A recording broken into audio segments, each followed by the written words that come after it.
मांगे पूरी हो, हमारी मांगे पूरी हो, हमारी मांगे पूरी हो। किसान एकता जिंदाबाद, किसान एकता जिंदाबाद, किसान एकता जिंदाबाद।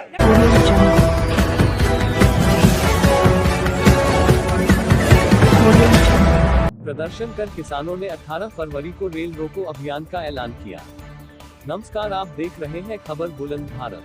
संभल से मुबारक अली की रिपोर्ट। दिल्ली से बिलारी में जनसभा करने जाते समय जनपद संभल में कुछ देर के लिए नरेश टिकैत रुके। 3 कृषि कानूनों के खिलाफ पिछले 2 महीने से अधिक समय से प्रदर्शन कर किसानों ने 18 फरवरी को रेल रोको अभियान का ऐलान किया है।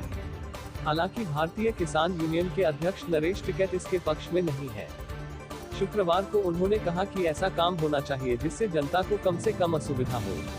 बुधवार को संयुक्त किसान मोर्चा ने 18 फरवरी को पूरे देश में 4 घंटे के लिए रेल रोको अभियान चलाने की घोषणा की थी। मुरादाबाद के बिलारी में हो रही किसान महापंचायत में हिस्सा लेने जा रहे नरेश टिकैत ने संभल के गांव सिंहपुर सानी में किसान नेताओं से मुलाकात की। इसके बाद उन्होंने पत्रकारों से बातचीत में कहा कि हम बस रेल रोकने जैसे कदम उठाने के पक्ष में नहीं है। इसको लेकर किसान संगठनों से बातचीत जारी है। जनता को कम से कम असुविधा हो, हम लोगों को ऐसा काम करना चाहिए। भारतीय किसान यूनियन के अध्यक्ष ने कहा कि जनता का ध्यान रखना भी हमारा काम है। किसानों के साथ केंद्र सरकार के व्यवहार से नरेश टिकैत नाराज दिखे।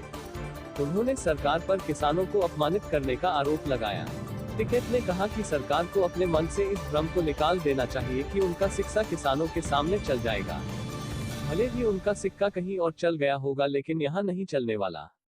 संयुक्त किसान मोर्चा ने किसान आंदोलन को विस्तार और गति देने के लिए बुधवार को अपनी आगामी योजनाओं की घोषणा की थी।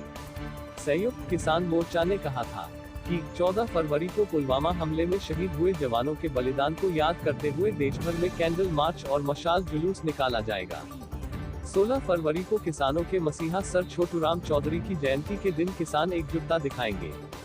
वहीं 18 फरवरी को दोपहर 12 से शाम 4 बजे तक देश भर में रेल रोको अभियान चलाया जाएगा।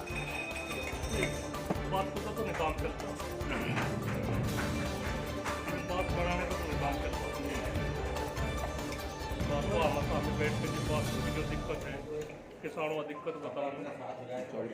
सरकार कहती है कि किसानों से बातचीत हो रही है, बात करने को तैयार है, लेकिन बीच में जब कभी सीए की बात आती है, कभी खालिस्तान की बात आती है, तो सरकार कहती है दलितों के आंदोलन में घुस गए, वादा पैदा करने वाला है।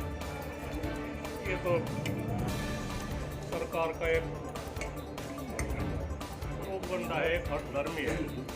तरह तरह के आरोप किसानों को जमातिया कहा जा रहा, आतंकवादी कहा जा रहा और आंदोलन जीवी कहा जा रहा है। इस तरह से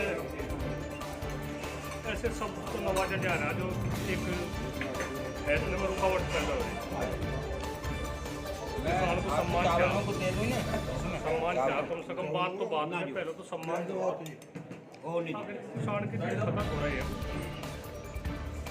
कहाँ तक पैसा आ रहा है, कुछ पता नहीं किस तरह के आरोप, सारा हिसाब भी नहीं देंगे। एक बात किसान संगठनों की तरफ से आई है, रेल रोको क्या करते हैं करेंगे, तो भारतीय किसान यूनियन हिसाब से क्या हो जाएगा तो वैसा हम तो इसमें नहीं है, वैसे उसको हमने पूछा जाता उन्हें कहा ऐसा लगे कि न रखूँगा तो क्या होगा, 18 तारीख तक कहता ऐसी नहीं कोई बात है। देखने जितनी लोग हम तो यही जहाँ जनता को कम से कम सुविधा हो और जनता का भी हमें ध्यान रखना है कि बात नहीं कोई जनता का हित का ध्यान न रखें। किसान आंदोलन के बाद राजनीतिक पार्टियां अचानक सक्रिय हो गई हैं, प्रियंका गांधी रैली कर रही हैं और दूसरे राजनीतिक दल कई चीज़ें कर रहे हैं। ऐसे में आप लोग भी जैसे रैलियाँ कर रहे हैं, तो कहीं जो किसान यूनियन की पकड़ ढीली हुई थी उसको मजबूत करने के लिए मुहिम इसके साथ है कि खाली किसान की बात नहीं। किसानों की तो जो समस्या है हर सरकार में रही, बातचीत हो जा, किसी को कोई फैसले मान लो, बात मान ले जा, किसी को आश्वासन मिल जा, आंदोलन खत्म हो जा। ये तो सरकार ने तो ऐसी रट कर ली। अगर आंदोलन को खत्म ही करने की बात है, अगर कोई आंदोलन हो ही ना, तो इस तरह की थोड़ा ही बात है। लोगों ने सरकार बनाई, अच्छी तरह से सरकार बनाई, बहुत बढ़िया। मतदान कराओ और इस तरह का पहले मामले में